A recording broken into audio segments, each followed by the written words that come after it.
A very good morning to all of you. At the outset, I would like to extend my heartiest thanks to the organizers, Dr. Sadikot, Dr. Banchi Sabu, and the scientific team for giving me an opportunity to share this prestigious platform.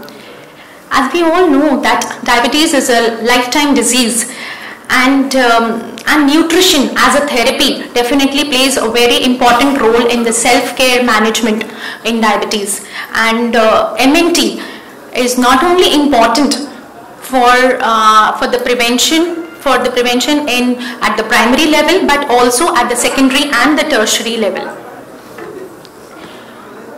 The weight reduction, it can for a proper weight reduction we need to have a calorie restriction as well as the physical as well as the good proper physical activity incorporated with nutritional advice from RD or from a dietitian, and along with that this therapeutic lifestyle modification is not only important at the time of the diagnosis, but also it should be consistent throughout.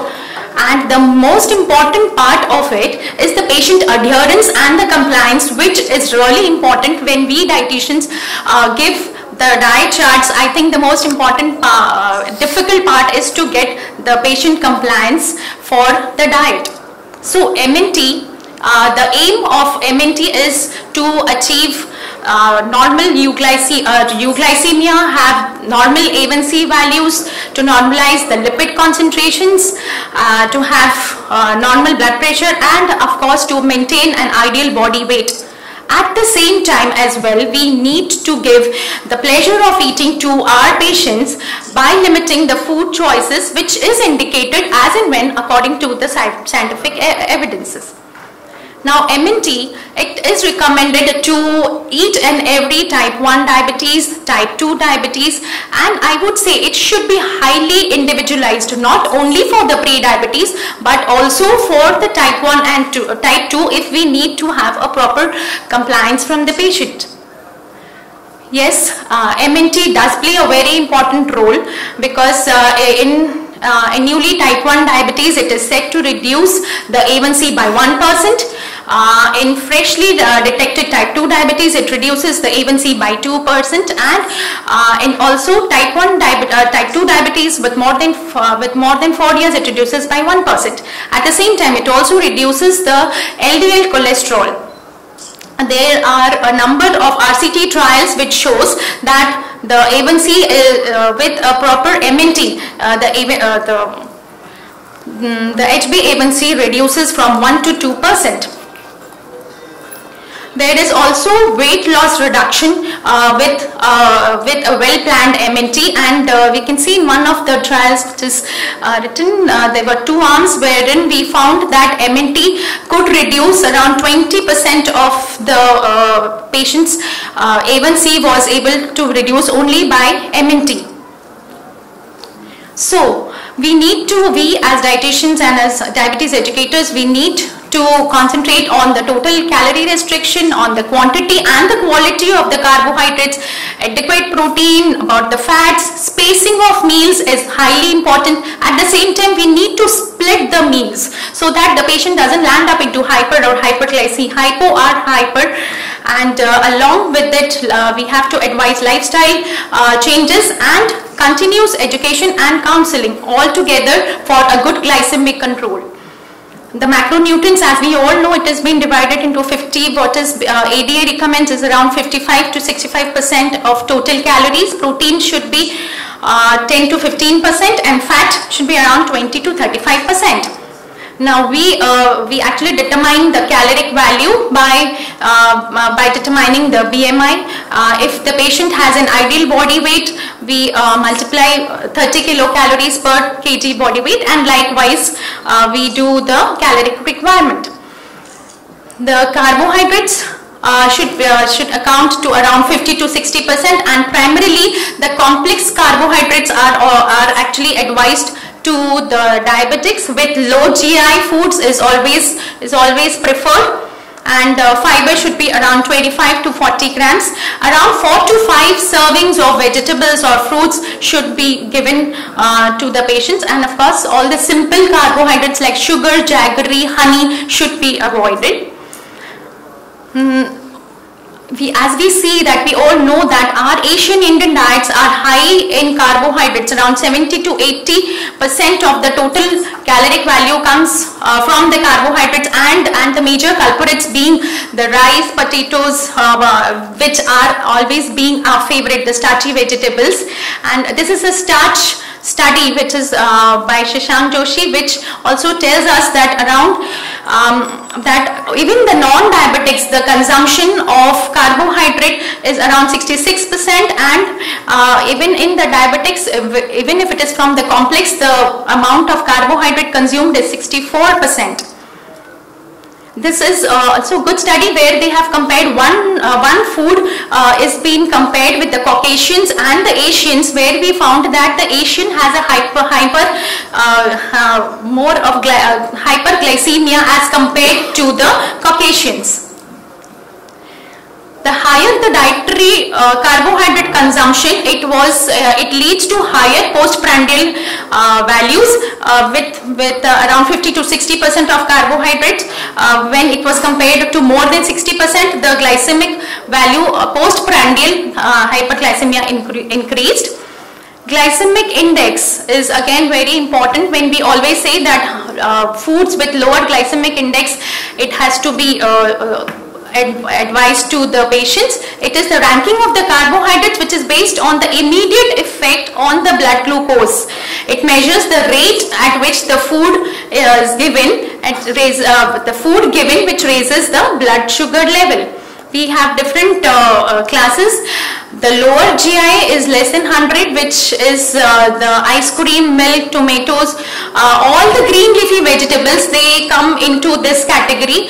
And the rice also, I would like to say, the basmati rice or the brown rice come into lower GI values, and the oats and the other sweet potatoes and french fries, carrots, the root vegetables, they come into intermediate, and the higher would be like all the processed food like maida, refined foods, sugar, cornflakes, and the sweet fruits, they are of a higher GI value. What are the factors which influence your GI? It is the amount of the carbohydrate, the nature of the starch, the cooking time. Here we see that if we ingest glucose, the glucose has a higher glycemic index. We can see at around at 120. When you ingest bread, the glycemic the blood glucose, it rises down to around 80, and the lentils we have a less glycemic index at around 30 to 40. Now, the different processing of the food also affects the GI. It's a small, we have taken a red kidney beans. When it is compared, the GI, when it is, the red kidneys is boiled, the GI is 36, but at the same time, when it is autoclaved, the GI increases to 49. And when we also got it reconstituted with other flour products, you can see when it is porridge, it again increases. So, meaning to say, the more the processed the food is, the GI increases. Amylose, even amylose matters, the type of the starch. If the amylose is high, the glycemic index of the food is low, and if the amylopectin is high in any particular food, the glycemic index is also high. Similarly, the rapidly digestible starch, it increases the GI, like in the bread and the potatoes, and the starch which is slowly digestible, like we find in the cereals, if you have more of fiber in that, so it reduces the GI value. Now this is usually rice is always controversial, which type of rice has to be taken. The long grain rice has a lower GI, and the shorter length rice has a higher GI. The stickier the rice, it has a higher GI values. So even glycemic load is another important aspect where it has to be seen. So food with higher GL value with more than 20, it has to be avoided, and foods with low glycemic load is good and can be taken. foods with high dietary fiber should be recommended. And this is a very easy, convenient food which we usually take. Amari biscuit or biscuits have always been favorite to the diabetics. Like it's easily convenient. So when we saw the different biscuits we compared, you can see the NutriChoice or the NutriChoice multigrain, the amount of the fat it has. So this we need to also incorporate the patients to read the labels. Protein, it should be around 0.8 to 1 gram per body weight, and it should constitute around 10 to 15 grams. And we as Indians really have a very low protein intake. So we need to increase our protein intake by having a lot of high biological value like egg white or soya products, or maybe paneer or milk and milk products. For patients with diabetic kidney disease with albuminuria positive, we may not restrict the protein intake because as it is, our protein is very low, so we need not restrict. Only depending on the eGFR values, we need to restrict their protein intake if they have any kidney diseases. And there's one more thing, that in proteins, like the carbohydrate sources which is high in protein should not be used to prevent hypoglycemia. That is, when the patient is in hypoglycemia, please give them something in simple form, say maybe direct sugar or a juice or something with sugars to avoid hypoglycemia. Fat should not be more than 30%, saturated fats should be less than 7%, let's say, and trans fat is better avoided. We are always confused with the amount of advertisement with which oils has to be taken. The saturated fats has to be reduced because it increases your LDL levels. Unsaturated fats are heart friendly fats. It has to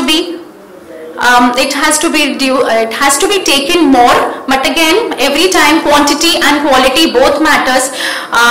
Though monos unsaturated, it increases your HDL level and it reduces your LDL level.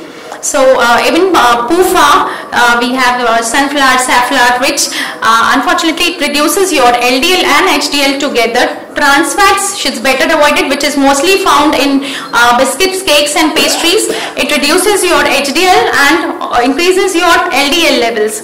The invisible fats, which we really do not count ever, I'd just like to highlight on the COA point, which say 100 grams of COA would give you 31 grams of fat, and when we allow your only 20 grams of fat, your 30 grams of fat is already done with 2 pedas. So it's a really food of thought to look upon the invisible part of the oils also. We can always choose 2 types of oil, MUFA, PUFA, or you can always change. Rotation of oils can be done. Essential fatty acids are equally important. You need to have maybe a fistful of walnuts or flax seeds and fenugreek seeds, because it helps to lower your cholesterol levels, and it's heart friendly. So just a small carry home message, that it should be oil should be around 500 to 750 ml per person.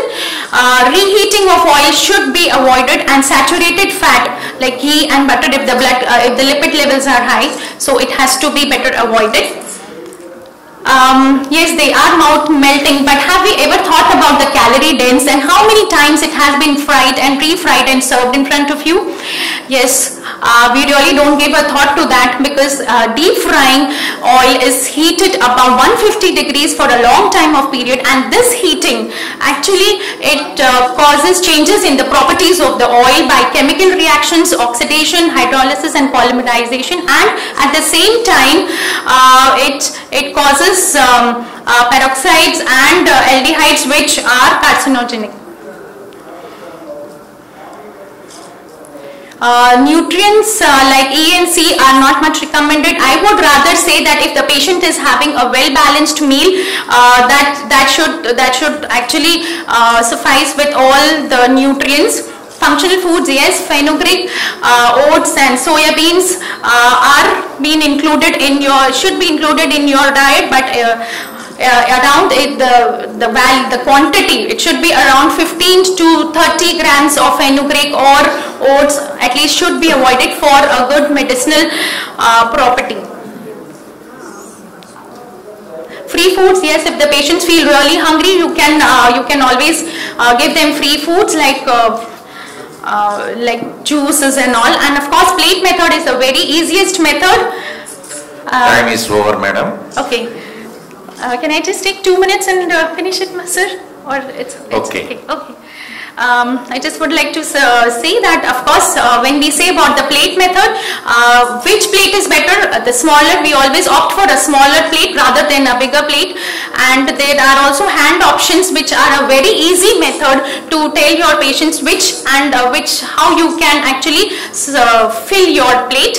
And this is a very good activity where we really learn that how much amount of sugar is being added into your cold drinks.